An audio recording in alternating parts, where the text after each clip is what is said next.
धारा 370 की बात कर रहे हैं, समान नागरिक संहिता की बात कर रहे हैं और राम मंदिर की बात कर रहे हैं, जबकि इन तीनों पर 5 वर्ष में इन्होंने कुछ भी कार्य नहीं किया।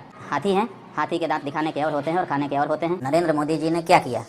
राम जन्मभूमि के लिए क्या किया उन्होंने? कौन से प्रयास किए? कोई गिना दीजिए। उन्होंने कोई प्रयास किया हो, अगर वो गिनाया जा सकता है तो हम भी विचार करेंगे। हम एंटी मोदी नहीं है, हम एंटी मोदी नहीं है। मैं आज के इस वीडियो में आपको प्रूफ के साथ दिखाऊंगा भी, बताऊंगा भी कि ये खुद मानते हैं कि अल्लाह, पैगंबर और ईसाई मसीहा हिंदू, और संस्कृत शब्द का अर्थ अल्लाह होता है, जो कि माँ दुर्गा के आवाहन के लिए इस्तेमाल किया जाता है।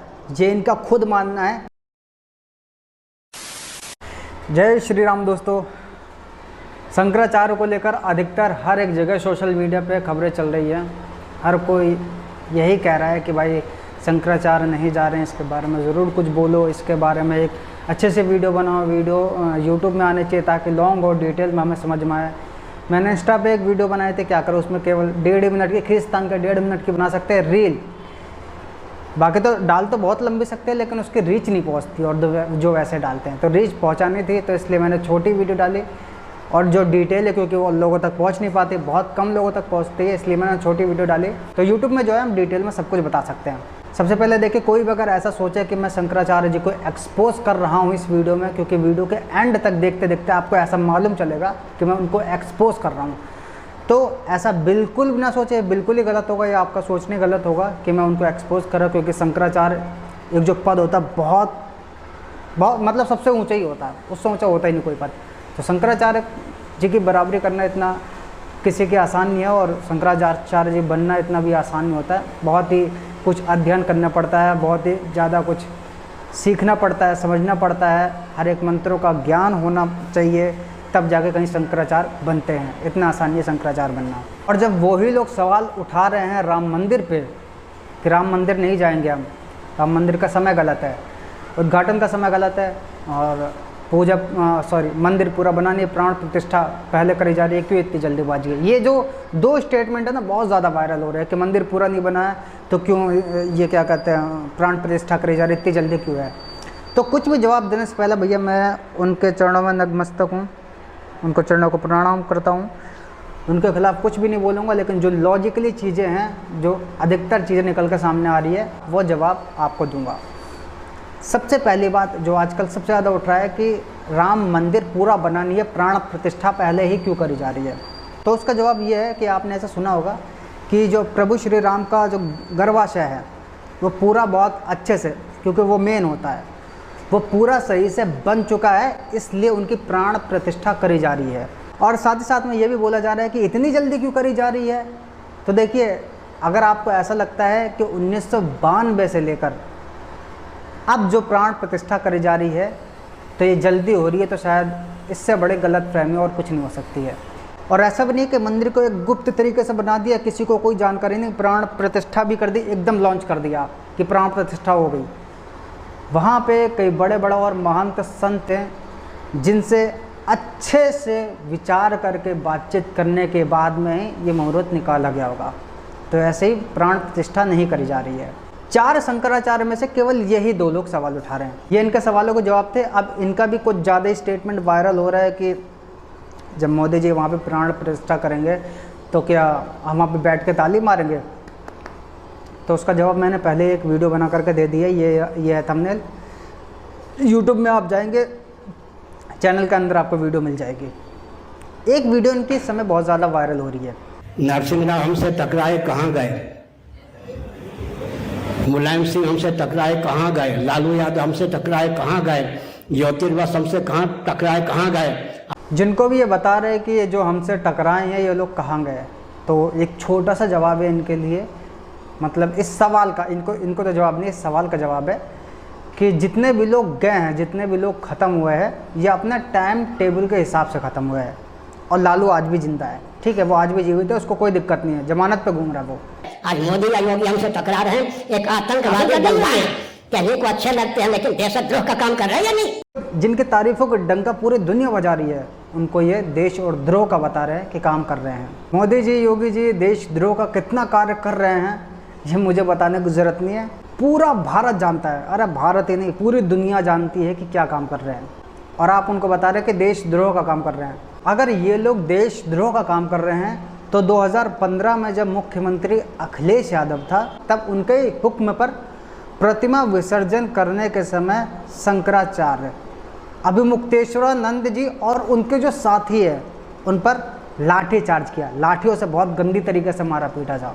तो ये क्या देश प्रेम का काम है, जो शंकराचार्य के साथियों पे डंडे से मार रहे हैं और शंकराचार्य जी को खुद डंडे से मार रहे हैं। और आज इनका स्टेटमेंट ये आता है कि हम एंटी मोदी नहीं है, हम एंटी मोदी नहीं है। अरे मत बनो, अच्छी बात है भैया। आप शंकराचार्य, फिर से कहूँगा, शंकराचार्य का एक अलग ही लेवल होता है, उनके लिए राजनीति क्या चीज़ है, टुच्ची मुच्ची चीज़ है। लेकिन जिस तरीके से जो शब्द बोले जाते हैं ये किसी भी तरीके से स्वीकार नहीं किए जा सकते। चलिए आप खुद बताइए कि अगर योगी मोदी देशद्रोह का काम कर रहे हैं तो जो आप पे लाठी चार्ज हुई तो ये देश प्रेम का काम था या नहीं? आगे क्या कहते हैं ये? देवराज इंद्र में भी क्षमता नहीं मुझको दबा सके, अभिमान की बात नहीं है। देवराज इंद्र में भी क्षमता नहीं है कि इनको दबा सके, अभिमान की बात नहीं है।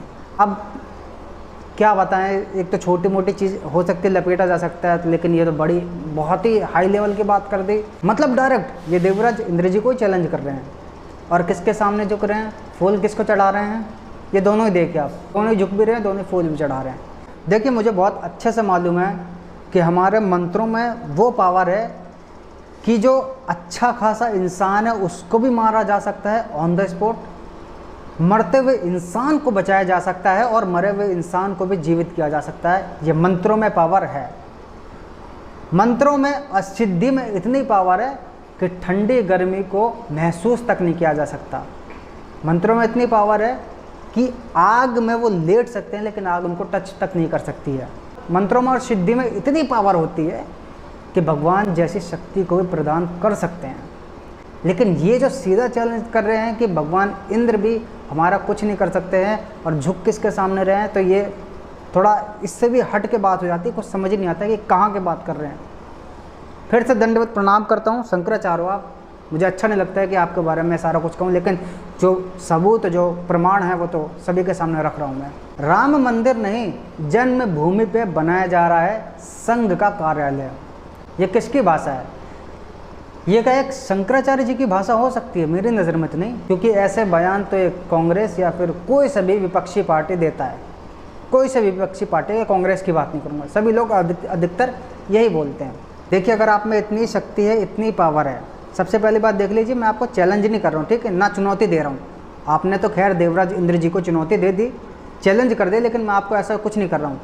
अगर आप में ऐसी शक्ति है तो भाई जो लोग भी कन्वर्ट हो रहे हैं, जो इस्लाम में जा रहे हैं, या जो लोग अलग अलग एक्टिविटी दिखा करके ईसाइयत में ज़बरदस्ती डाल रहे हैं, उस पर थोड़ा रोक लगाइए, उसको थोड़ा वापस करवाइए, थोड़ा जो लोगों का माइंडसेट है सही करिए। अगर आप सीधा देवराज इंद्र जी को चैलेंज कर रहे हैं तो थोड़ा इतना ये तो टुच्ची मुच्ची चीज़ हो गई, इतना कर दीजिए तो भैया हमारे देश का ना सच में ही उद्धार हो जाएगा, सनातनियों का उद्धार हो जाएगा, पूरे ब्रह्मांड का उद्धार हो जाएगा। इतना सा अगर आपने काम कर दिया तो। पंडित धीरेन्द्र कृष्ण शास्त्री जी महाराज को कौन नहीं जानता है, हर एक बंदा जानता है। कन्वर्जन को मतलब इन्होंने ऐसे तरीके से रोका हुआ है, जो भूले भटके लोग होते हैं, जो लोग दिखाते हैं कि व्हील चेयर से उठते तुरंत चलने लग गया, अंधा टच करते तुरंत देखने लग गया, तो उन्होंने कुछ सच्चाई को दिखाया है और ऐसी सच्चाई दिखाई है कि जो असल में पावर है वो किसके पास है। इन्होंने कई बार चैलेंज किया है चादर और फादर वालों को, चैलेंज किया कि केवल एक भी किसी व्यक्ति का रैंडमली उठा करके नाम बता दो। उठा करके रैंडमली नाम नहीं बता सकते हैं हम, जो है उसको आपके सामने ले आएंगे, आप सामने देख करके नाम बता दीजिए।